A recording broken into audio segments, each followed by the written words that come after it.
La ley que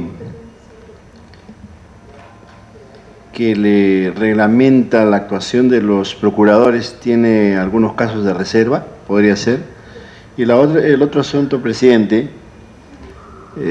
que tiene alguna lógica, es el hecho de que se podría poner en autos a determinada gente que podría estar finalmente involucrada en este asunto, en cuyo caso, presidente, la otra cosa que podríamos hacer es que la doctora se comprometa a pasarle por escrito y de la evaluación que tengamos que hacer, lo hagamos luego público, ¿no? Podría ser para no afectar, digamos, a posibles involucrados y no ponerlos en autos y de repente atentar contra el proceso mismo, ¿no? Entonces la pregunta de rigor, la doctora Lourdes Rivera nos va a dar algunos nombres más de gente que esté involucrada. No. Se va a referir solamente a los hechos que ya se conocen. Sí. En ese sentido me voy a referir a los hechos que se conocen. Sí. Por decisión de la subcomisión, la sesión se va a realizar en forma pública. Antes de que la doctora se sirva a hacer uso de la palabra, aquí tenemos la referencia para el general Walter Rivera, de una sesión de la subcomisión. Lo dicho por el señor Gonzalo Gutiérrez, vicecanciller, indica que en agosto del 2006 el Consulado General del Perú en Machala, Ecuador, encontró un envío de 512 documentos pertenecientes al Archivo General de la Nación, que fueron devueltos por las autoridades ecuatorianas. Sobre este particular, ¿usted, doctor Lizardo Pasquel, sabe algo? Esta es referencia del señor vicecanciller. Sí, señor presidente. Tenemos nosotros aquí anotado, yo tengo acá todas las incautaciones que hemos hecho. Entre ellas es una quinta incautación que se ha hecho el día 23 de agosto de 2006, donde son detenidos en Machala, Ecuador, Hugo Rey de Castro Hidalgo y Alex Escobedo y Nostroza, conformado por 81 sobres con documentos de los siglos XVI, XVII y XVIII. Dentro de ellos de los fondos de superior gobierno, protocolos notariales. El 25 del mismo mes pasa todo lo actuado al Ministerio de Relaciones Exteriores del Perú, entregándose los documentos al Archivo General y documentación de dicho ministerio, en base a una relación elaborada por el Archivo del Ministerio de Relaciones Exteriores. El Archivo Regional de Arequipa reconoce la pertenencia de varios fondos de escribanos que custodia. Esa es la referencia que nosotros tenemos de esta incautación. ¿Qué pasa? De que estos depredadores de documentos, esta mafia, mejor dicho, como anteriormente ya había incautaciones acá en el Perú y en las aduanas, conocedores de esos hechos, como dice la doctora, ya había procesos acá. Entonces ellos sabían de que yéndose a Machala, Ecuador, posiblemente no sean capturados. Pero como ya nosotros habíamos hecho también, hemos comunicado a las cancillerías, en este caso, la policía también de Ecuador está alertada de esto. Entonces por eso ellos también revisan en Machala, Ecuador, que está en la frontera, y ahí es donde proceden a incautar estos documentos, ¿no? En realidad, estos documentos, pues, como de acuerdo al informe que hacemos, nosotros en gran parte hemos devuelto, ¿no? También Arequipa, ¿no? Están acá en el archivo también. Ahora, parte de ello tenemos en el Archivo General de la Nación, que están custodiados hasta la fecha. Como hay un proceso, precisamente la Procuraduría ya ha hecho la denuncia correspondiente sobre este caso. ¿Hay un caso judicial actualmente, doctor Lizardo Pasquel, sobre este particular? La Procuraduría creo que lo puede informar mejor sobre esto, porque ellos ya tienen todo el expediente y están procediendo a hacer la denuncia correspondiente ante la Fiscalía, ¿no? Ya. Dígame, ¿tiene usted la relación de documentos que se han incautado en esa oportunidad? Porque dice que se han devuelto ya al Archivo General de la Nación sobre estos 512 documentos. Sí, ¿No los puede alcanzar? Sí, señor, no los puede alcanzar. Podemos hacer llegar. Conforme, ¿no? Le pedimos en la brevedad del tiempo. ¿Cómo? Le agradecemos al doctor Lizardo Pasquel. Doctora Lourdes Rivera, quisiéramos, sin mortificarla, simplemente para cumplir con el país que a nosotros nos da un encargo, simplemente que nos haga saber, sabemos el asunto del proceso penal contra el señor Vera Ramírez, ¿no es cierto? Sus tres coacusados han sido absueltos del proceso, hay solamente el que está condenado, pero la pregunta que me permitiría hacer, ¿por qué la Procuraduría o hizo el pedido y no se le escuchó, no hizo la investigación respecto a los 27 envíos adicionales que dice el atestado policial? ¿Qué se ha hecho respecto a este asunto? Nosotros, desde que tomamos conocimiento a través del Archivo General de la Nación y de la Cancillería de la incautación de estos documentos, nos apersonamos a la Fiscalía que tenía a cargo la investigación, que fue la 11 Fiscalía Provincial Penal, y luego también a la División de Robos de la Policía, para efectos de la investigación policial. Lo que sucede es que, como bien lo refiere el general Rivera, cuando se detiene a una persona solamente se tienen 24 horas para tenerlo detenido y tiene que pasar a disposición de la Fiscalía, porque además en este caso, para la detención preliminar que hubo, se solicitó la autorización del juez para esta detención, porque no fue, como no era en flagrante delito, se necesitaba la autorización judicial, que fue solicitada por el Ministerio Público a efectos que fuera puesto a disposición luego de la Fiscalía, y es así que es denunciado por el fiscal y se le abre instrucción con mandato de detención. Una vez que se abre el proceso, se identifica a las otras personas que él menciona que habían sido partícipes con él en la comisión de este delito, y nosotros solicitamos se ampliar el auto apertorio de instrucción contra estos tres contratados, porque son personas que tienen contrato de locación de servicios con el Ministerio de Relaciones Exteriores, y se les abre el proceso a ellos también por el delito de hurto agravado. Durante la tramitación del proceso existe contra ellos únicamente la sindicación del procesado Vera Ramírez. Y el Ministerio Público, en el momento que, una vez que concluye la investigación, la etapa de la instrucción, emite su dictamen acusatorio, lo comprende junto con Vera Ramírez a Mogollón, y lo acusa a él también como autor del delito de robo y a las personas que se han mencionado como receptadores. Sin embargo, al momento de leerse la sentencia por el juez, en el mes de agosto de este año, solamente lo condena a Vera Ramírez a la pena de 6 años de pena privativa de libertad y lo absuelve de la acusación fiscal al otro acusado. Y se reserva el proceso respecto a los receptadores porque no se habían presentado a juicio, y ordena que las órdenes de captura a nivel internacional. Esa sentencia es apelada tanto por todas las partes en el proceso, ¿no? Por el Ministerio Público, por la Procuraduría y por el mismo procesado.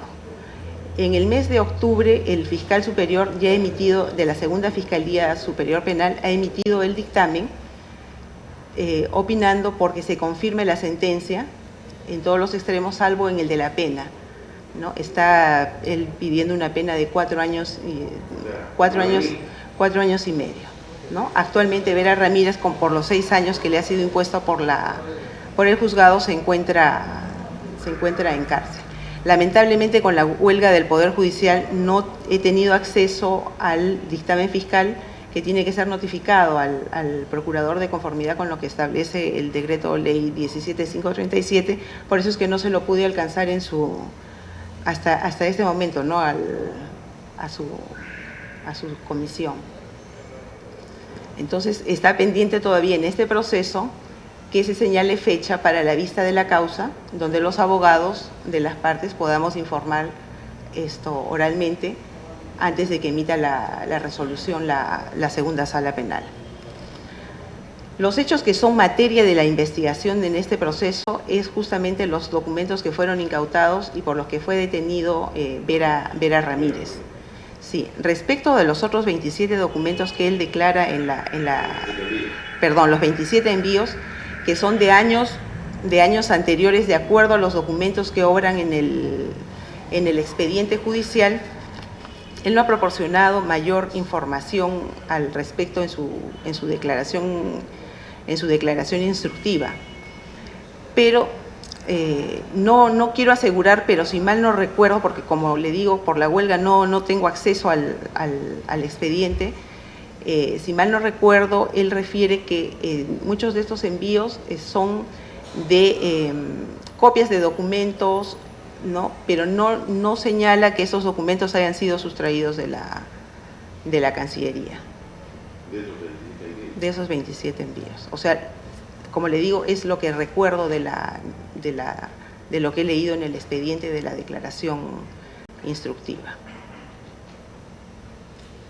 Doctora, a ver, una cosa es que un procesado no puede estar 27 horas, más de 24 horas detenido y pase a la fiscalía o fiscalía al juez.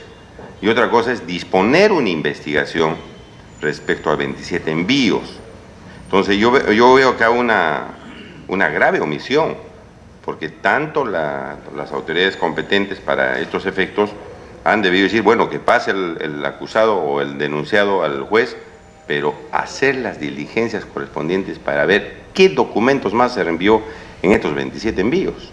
Por eso yo le pido al general, insisto, a nombre de la subcomisión, que se lleven a cabo las indagaciones urgentes, porque el hecho de que pase el denunciado al Poder Judicial no implica que uno no tenga que investigar. No hay ninguna lógica decir, oiga señor, no pudimos hacer la investigación porque como el acusado pobrecito tenía que irse 24 horas y no le podíamos hacer nada, nosotros no investigamos. Eso me parece bastante grave. No tiene ningún sustento. Yo le pido a la doctora Lourdes Rivera, ¿usted intervino, doctora? ¿Estaba ahí? ¿O un colega suyo es el que intervino en este momento en la incautación de estos documentos? No. La incautación, cuando hacen la inmovilización primero de los documentos, a nosotros, a la Procuraduría, le comunican Relaciones Exteriores y el Archivo General una vez que ya se había producido. O sea, yo tomo conocimiento de estos hechos el 31 de julio del año 2006. La inmovilización se produjo el 19 de julio del año 2006. ¿Quería trabajar en esa fecha o era otro colega suyo el que trabajaba? No, yo era ya la procuradora. Lo que pasa es que... El problema, doctora, es el siguiente. No me cabe a mí ninguna... No me cabe... Yo soy abogado, profesor. He sido abogado litigante mucho tiempo. La cosa es, ¿por qué no se requirió a la Fiscalía y a la Policía Nacional para que indague de los 27 envíos más? Porque el hecho de que se vaya 24 horas después a la detención no supone cortar las investigaciones en ese extremo. ¿Por qué no se hizo el seguimiento, se exigió para investigar todo esto? Esa es la pregunta. Y lo segundo, le vamos a pedir desde la subcomisión, como cita Ordóñez, está en estos momentos, creo que no se pone, que se inicien las investigaciones inmediatamente para ver esta situación. Esa es nuestra preocupación, doctora Lourdes, porque vemos que hay una pasividad, hay una indiferencia respecto a la cautela de los documentos que tienen que ver con el patrimonio cultural, con la historia del país. El doctor Lizardo Pasquel nos dijo que debe declararse en emergencia, pero vemos de las autoridades que no hacen lo suficiente para indagar, para investigar. Y hay otros funcionarios que aquí nos vienen a mentir. Y nosotros estamos haciendo la recopilación de todo esto porque esto nos preocupa, ¿no? Hay una cuestión que no se está llevando bien y hay bueno, el patrimonio va desapareciendo. Yo le pediría a la doctora Lourdes Rivera que comience a llevar a cabo las investigaciones, pero aquí ha habido una omisión, ¿no? Lo que sucede es que la Procuraduría no investiga. Quien investiga es el Ministerio Público. Pero, perdón, doctora. Nosotros como Procuraduría coadyuvamos con la investigación, perdón, pero a ver, quien es el doctora. titular de la acción penal es el Ministerio No, está bien, Público. está bien. Pero usted es abogada del Estado y es abogada de los peruanos. Y usted debió pedir la investigación correspondiente. Y si no lo hacía la Policía Nacional, usted debió pedir esa investigación. Entonces, esa es la preocupación. Yo sé que la Procuraduría no investiga, pero como parte de la parte civil, la parte damnificada, agraviada, que tiene que luchar contra esos delincuentes que se llevan por unos solos dólares el patrimonio de la nación, usted debe decir, señor, esto se tiene que investigar y esto se tiene que aclarar. Y la Cancillería igualmente no hizo absolutamente nada. Y esto es bastante grave porque no hay ningún resultado de estos 27 envíos. ¿Qué cosa se había perdido? Más aún se halló información en la misma sentencia que no había un inventario actualizado. Así que le pedimos que se tomen las acciones correspondientes para estos efectos. Le pedimos que desde su Procuraduría. Ahora, una segunda pregunta, doctora. ¿Por qué no ha sido citado, investigado, o por lo menos citado, el señor embajador del Japón, que recomendó al señor Vera Ramírez? ¿Por qué no lo han emplazado, no han pedido la testificación del señor embajador, que pidió que este señor Vera Ramírez, el que sustrae los documentos, trabaje en la embajada y no pase nada? ¿Por qué no se ha pedido que el señor embajador vaya a explicar cómo lo captó, cómo lo recomendó, para qué lo llevó ahí, qué trabajo hacía? ¿Por qué no se ha pedido esa testimonial, doctora? Lo que sucede es que los hechos que son materia de la investigación en este proceso judicial están referidos a lo que es la sustracción de esos documentos.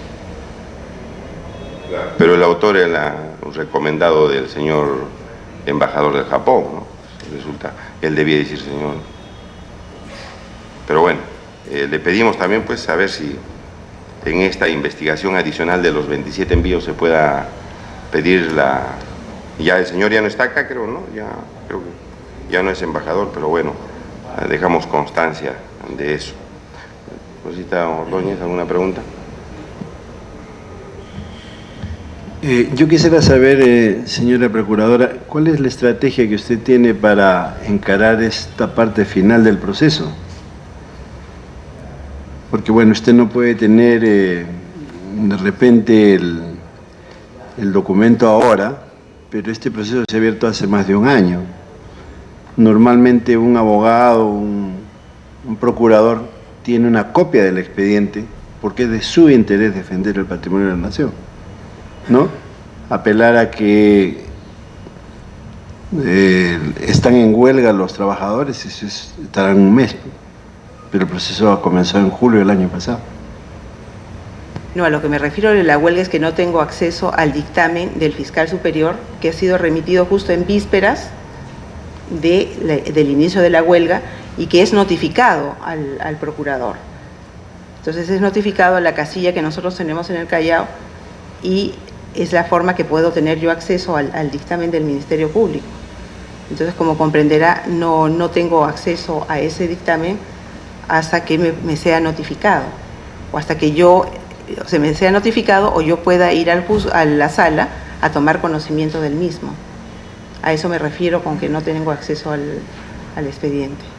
Y cuando le sugerimos que se pueda ampliar esta investigación a los 27 envíos, ¿eso sí es posible hacerlo desde su despacho? Sí, en ese caso lo que procede en ese caso es que hacer lo que se llama un informe. Hay varias formas en que se puede iniciar la investigación. Uno, de oficio, que la puede hacer el Ministerio Público o por una denuncia de cualquier ciudadano, ante la dependencia policial o ante la Fiscalía. Si es a través del procurador, el procurador necesita una resolución autoritativa para iniciar la acción judicial. Entonces lo que tiene que hacerse es de acuerdo a lo que establece el decreto ley 17537, es que el Ministerio de Justicia me emite una resolución autoritativa para yo poder denunciar este hecho, ¿no? Y seguir las investigaciones. Ahora, como quiera que ya hemos estado acá, estamos acá en la subcomisión, yo creo que eso se va a dar en el más breve plazo. Sí, un momentito, coronel. Le pedimos a la doctora que pueda gestionar esa resolución autoritativa y nosotros mismos vamos a formular la denuncia ante la Fiscalía y ante la Policía Nacional para que lleve a cabo las acciones, porque ahí nos parece que ha habido una gravísima omisión de estos documentos. Fíjese, y le pedimos en especial, doctora Lourdes, que tome sus buenos oficios, utilice su conocimiento, porque a este señor se le ha dado 6 años de pena privativa de la libertad. Por llevarse el patrimonio del Estado le quieren rebajar a 4 años y medio. Y le están fijando solamente 35.000 nuevos soles de reparación, cuando se ha ganado pingües ganancias, como ha dicho el general. Frente a eso, ¿qué ha hecho la Procuraduría? Presentó un informe, apelado, han apelado. Como le digo, nosotros apelamos de la sentencia y está pendiente eso ya en la sala para la vista de la causa. El coronel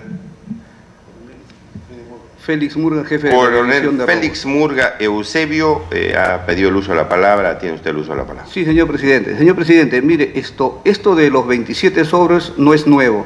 Como podemos observar en el atestado, nosotros hemos denunciado la sustracción, el hurto de los 27 sobres, e inclusive en el encabezamiento del documento denominado atestado, hemos sacado los nombres de los no habidos que constituyen las personas a las cuales fueron enviados los 27 sobres.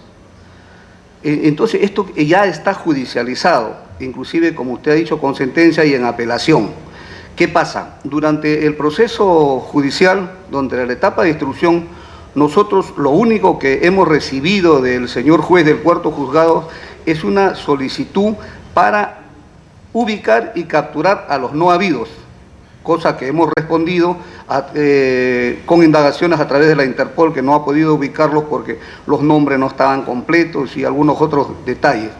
Entonces, como nosotros, como policías, después de poner a disposición de la Fiscalía y ellos al juzgado, necesitamos los mandatos judiciales para iniciar o ampliar las investigaciones, cosa que no se ha producido durante todo este proceso, ¿no? Porque lo único que, como le estoy indicando, solo hemos recibido un oficio del cuarto juzgado que nos pide la ubicación de los no habidos, y estos no habidos constituyen parte de los que recibieron los 27 sobres. Conforme vamos indagando los extremos de la sentencia, que aquí están, ¿no?, para ver si está judicializado o no. Vamos a pedir también pues al juzgado que se sirva a pedir la investigación ampliatoria, pero sobre esos 27 se han dicho que solamente son 27 envíos. No se ha hecho la indagación, no se ha hecho las investigaciones, no se ha tomado testimonial, no se ha visto qué documentos podrían estar ahí. Ahí hay un vacío, ¿no? No hay ninguna diligencia sobre el particular. No hay ninguna diligencia. En efecto, hay las remisiones a tales lugares, pero el contenido de esos envíos no se ha hecho. Y a nosotros nos importa el contenido de esos envíos. Aquí dice, mire usted, coronel, para que más o menos ver si está judicializado o no, ¿no? Dice, esta es la sentencia ya, ¿no? Sentencia de 21 de agosto del 2007.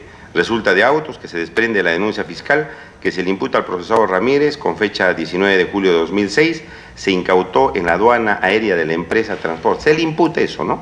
Se le incautó en la aduana aérea de la empresa de transportes FedEx International Waybill 53 piezas documentales pertenecientes a la Cancillería de la República y que fueron sustraídas del Archivo General del Patrimonio Cultural e Histórico del Perú, y imputándosele asimismo a los procesados Romero Almeida, Mendoza Navarro y Mogollón Morán como personas que en reiteradas oportunidades del año 2004 han estado abasteciendo de documentos pertenecientes al archivo del Ministerio de Relaciones Exteriores al procesado Vera Ramírez para que los comercialice a obtener un porcentaje, etcétera, etcétera, etcétera. O sea, centra la investigación fundamentalmente en los documentos incautados, no centra la investigación en los documentos que en 27 envíos anteriores se había realizado.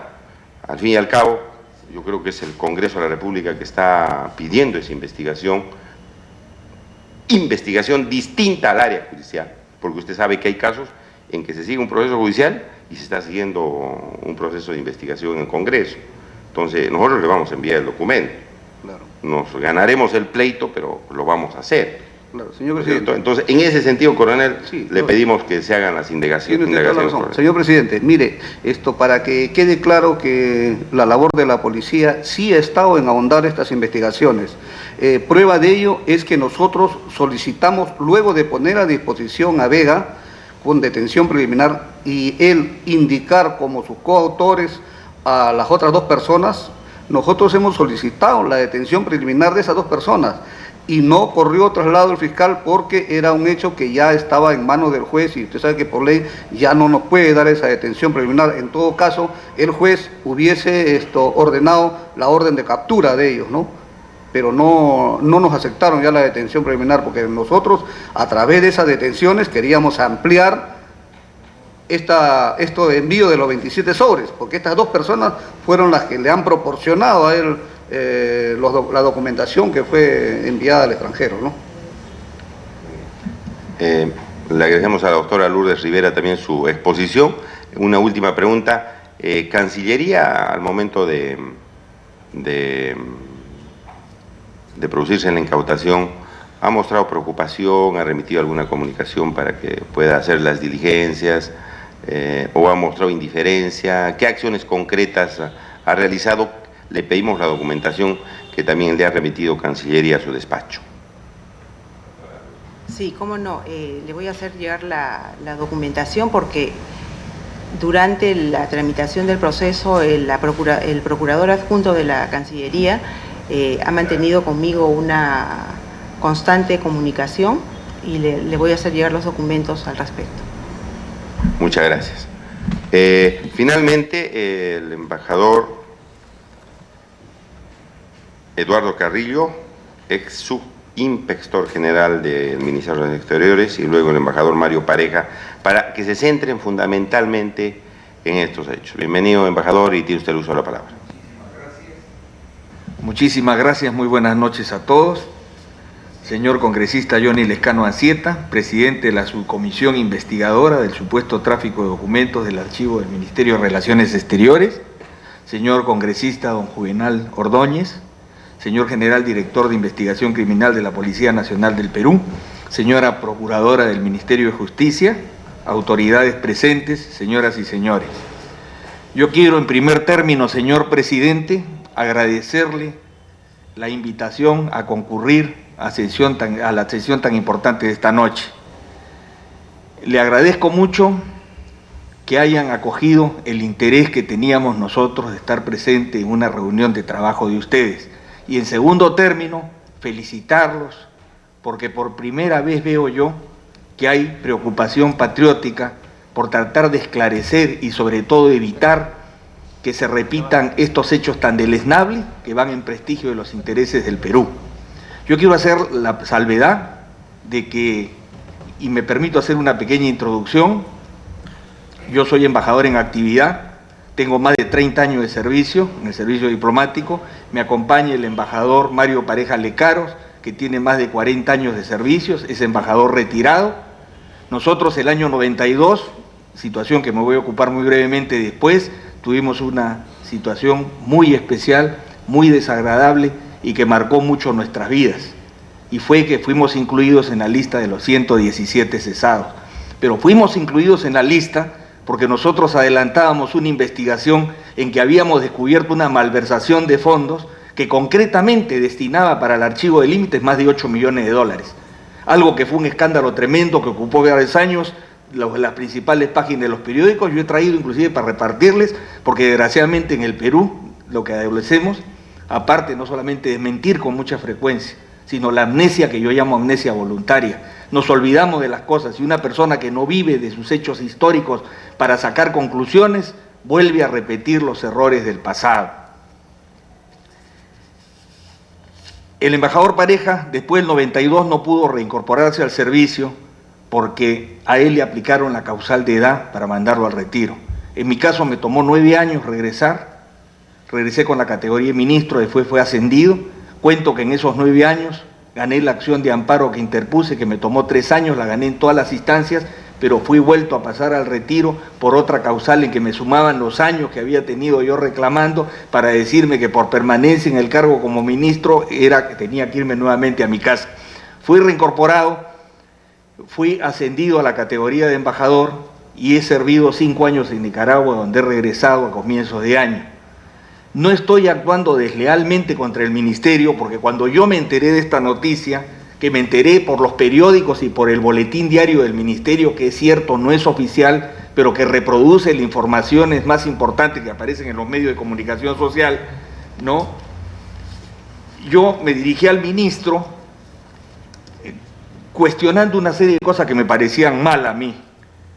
Y le ponía en el punto 5, en un cable que es oficial, que se lo voy a alcanzar también, esto con fecha 14 de noviembre del 2006, le decía, además de otros daños a la nación que ameritan revisar las razones por las cuales la Cancillería, sin contar con un archivo de límites en un local propio y debidamente implementado, no es que no exista eso, sino que esto responde a otra situación diferente que después podrá ampliar un poquito el embajador Pareja. A lo que voy es una cosa muy simple. Se dispuso de 8 millones de dólares que eran precisamente para comprar un local propio, ¿no? Y para poder implementarlo satisfactoriamente. Sin embargo, yo escucho ahora, por ejemplo, que se dice, ¿no?, que no hay dinero para una serie de situaciones. Pero el dinero sí lo hubo y lo hubo en cantidad y se malversó. Y yo continuaba con el ministro y le decía, más aún cuando se dispuso de más de 8 millones de dólares para lograrlo. Tal vez de esta forma no estaría el país afrontando el triste caso del funesto tráfico de algunos manuscritos históricos sustraídos de los archivos de la Cancillería, según repetidamente lo informara nuestro boletín de prensa diario. Como bien lo ha señalado el prestigioso matutino La República, y cito textual, pues con cada documento robado y vendido en el extranjero se pierde parte de nuestra memoria y se cierran puertas para que investigadores puedan escudriñar el pasado allí donde están las claves para entender la historia.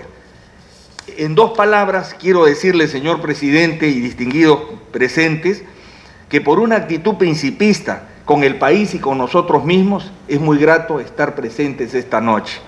Con el país, porque yo lo felicito nuevamente, porque esto no puede volverse a repetir. No se trata solamente de sancionar a los culpables, sino que son cosas que no se pueden repetir, y menos en momentos cruciales en que el país tiene situaciones que resolver con países limítrofes. Eso me parece un crimen a mí, ¿no? Y en segundo lugar, con nosotros mismos, porque yo creo que esta es una situación que vale la pena aclarar. Embajador, esta asignación de 8 millones de dólares para implementar el archivo de límites en la Cancillería, ¿qué año se produjo? Mire, le cuento, señor presidente, mire, a mí me tocó una situación privilegiada el año 78 de servir con una gran mujer, la embajadora Carmela Aguilar. Yo serví en Soberanía Territorial y Fronteras, como he servido también en puesto de frontera. La embajadora Carmela Aguilar se encontró que los documentos se encontraban en una situación pues de total desamparo. Y ella decía, no puede ser que los títulos de nuestra casa no estén expuestos al deterioro, al robo, a la pérdida. Entonces ella realizó una campaña muy grande, pero pasaron los años y solo quedó el recuerdo de las buenas intenciones de la embajadora porque no se hizo nada. Pasaron 7 años, hasta que en 1985 se declaró la conservación de estos documentos como un asunto de la más alta urgencia. En consecuencia, la ley del presupuesto del año siguiente, estoy hablando de 1986, contempló la creación, con la elevación de un 50% de las tarifas consulares de ingresos propios de la Cancillería, destinados, según la norma presupuestal, al establecimiento de un local para el archivo de límites, así como su equipamiento y mantenimiento. La ley de presupuesto para el año siguiente, 1987, determinó en su artículo 219 que constituían ingresos propios del Ministerio de Relaciones Exteriores el total de las recaudaciones consulares en el exterior, incluidos el lucro de cambio y los derechos suplementarios, con lo cual estos ingresos propios elevaron su monto inicial del 50 al 100% de los derechos por ingresos consulares y otros. Estos ingresos estaban destinados prioritariamente para el archivo de límites, archivo general de la Cancillería, reposición, densificación y reparación de hitos fronterizos, mantenimiento y modernización de su sistema de comunicaciones y los proyectos que considerara necesario dicho portafolio.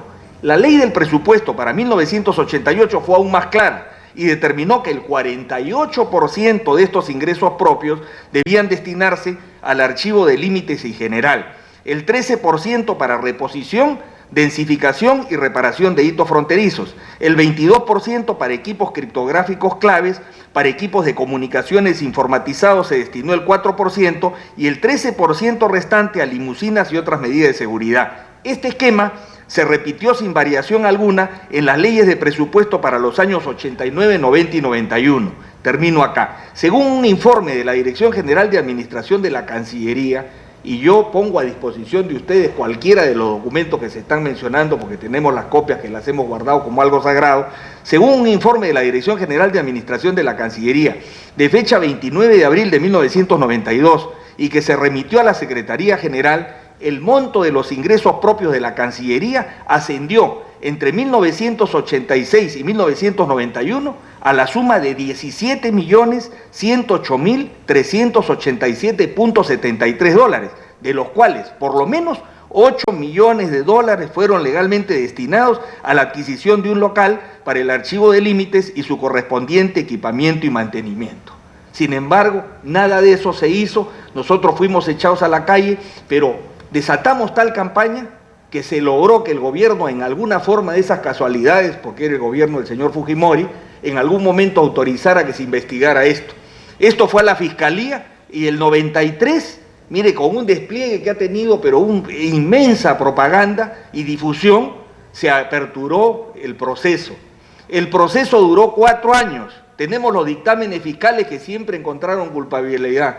Sin embargo, al final, recurriendo a una acción de naturaleza de acción que se llama, se pudo acoger la mayor parte de la gente y nunca más se habló del asunto y se mandó a archivar el asunto. La fiscal lo único que hizo fue limitarse a decir que no estaba de acuerdo, que era una barbaridad lo que se había hecho, porque había dictámenes periciales de la policía fiscal, una serie de situaciones que inclusive llegaron a encontrar que el problema no solamente era de malversación, sino de peculado. Ahora, cuando yo veo la sentencia, hay cosas que son terribles, ¿no?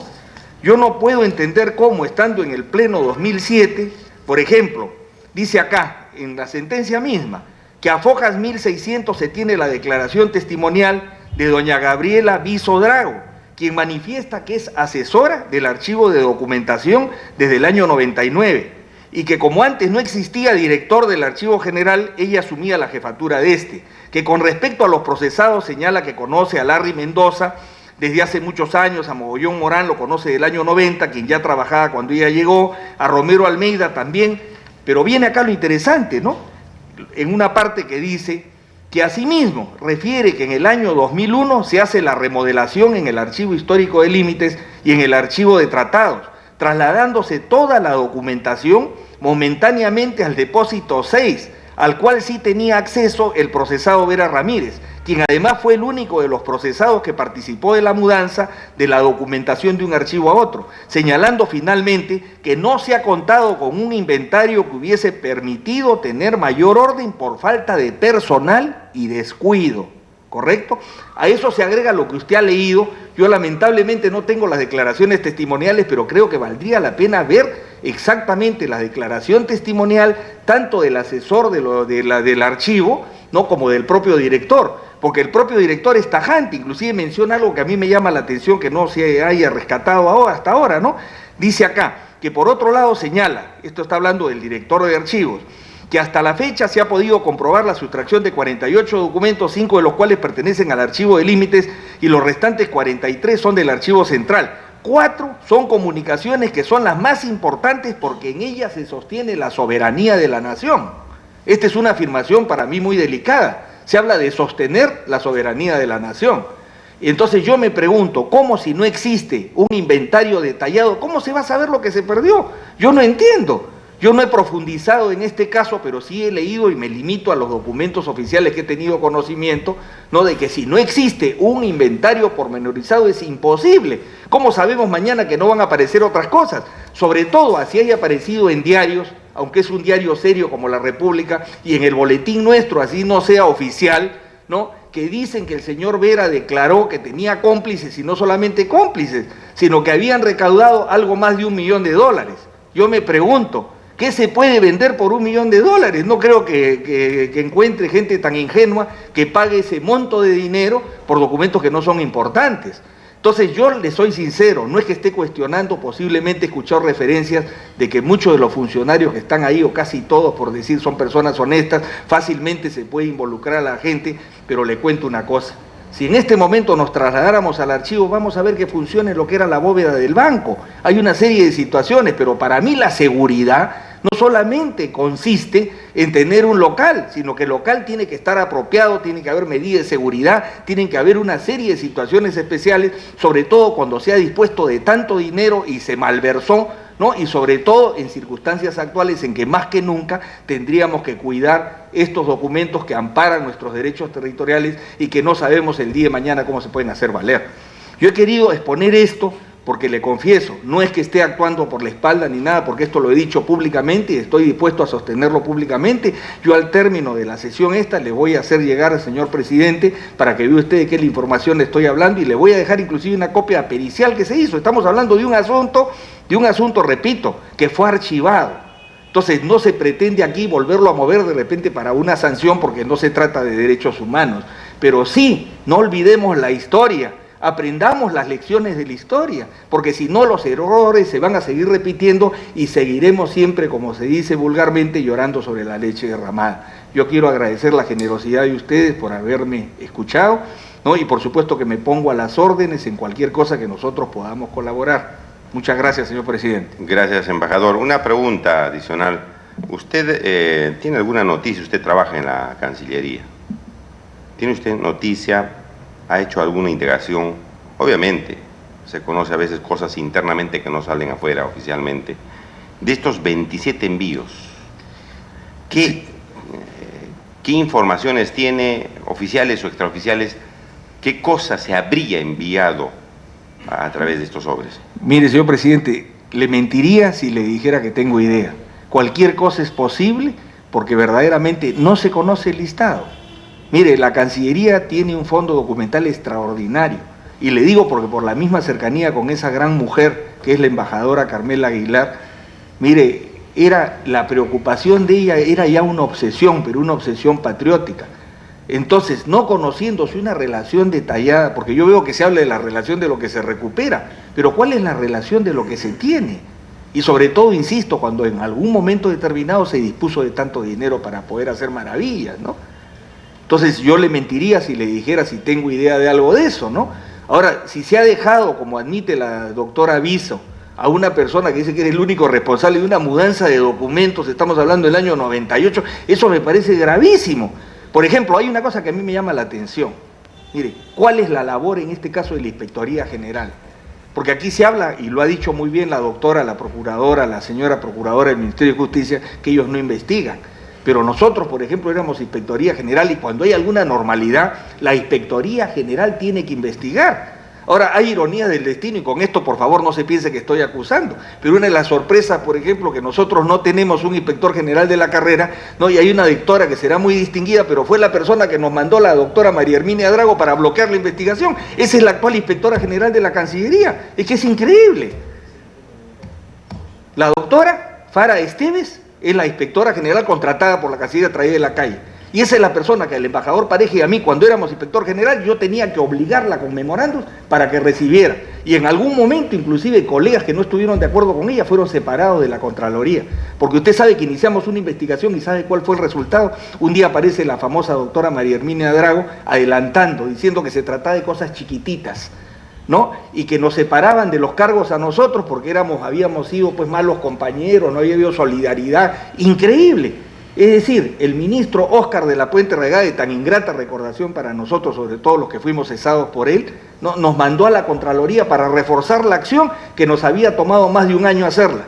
Y el resultado de la acción, ¿cuál fue? Separarnos a nosotros de los cargos, inclusive aperturarnos un consejo de investigación, que como no se reunió el consejo, yo pude interponer una denuncia, inclusive una acusación constitucional contra Óscar de la Puente Regada, que la llevó el doctor Julio Castro al Congreso, y la doctora Marta Chávez, que presidía la Comisión de Fiscalización, la archivó, porque la denuncia era contra la Contralora, ¿no? Y contra el propio ministro Óscar de la Puente Regada. En cambio, los otros dos funcionarios, que eran dos embajadores, uno era que fue destituido después, pero por otras razones, que era el embajador Villarán y el doctor Garland, que se murió, no eran habidos. A pesar que uno era embajador en España, pero la policía nunca lo encontró, tenían orden de captura, por una acción movida por mí, particular, y para que a los otros en realidad no se les retirara la inmunidad, porque en el caso de la Contralora, en el caso del ministro de la Puente, tenía que retirarse la inmunidad. Entonces, eso la Comisión de Fiscalización que presidía la doctora Marta Chávez dijo que no procedía. Entonces, Entonces, son todas estas cosas, ¿no?, que quisiera que se tengan en cuenta, señor presidente. Muchas gracias al embajador Eduardo Carrillo. Le vamos a dar también solo la palabra al embajador Mario Pareja. Si tiene usted que agregar algo, decir algo bueno, que pueda complementar lo dicho por el embajador Carrillo.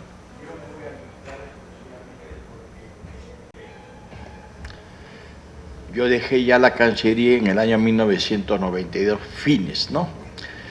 Lo que sí puedo decir es una cosa, los archivos no nacen en 5 o 6 años. Nosotros desde la época de la independencia tenemos archivos. Los archivos ya modernamente están bajo un sistema nacional de archivos, que el señor lo tiene, que da las pautas, la técnica. Y mi pregunta sería la siguiente. Cuando dieron ustedes pautas, no ustedes, sino muy antiguamente, el archivo de límites tenía lo básico, que es un catálogo, porque si no, no hubiéramos podido funcionar el Perú en todos los problemas de límites que hemos tenido. Segundo, que es muy importante, a partir de más de 5 o 6 años tenía dinero, cerca de 8 millones, y ya existía la computadora. Pudieron muy bien empezar a ingresar a la computadora todos los documentos para hacer más fácil un listado que podía constituirse posteriormente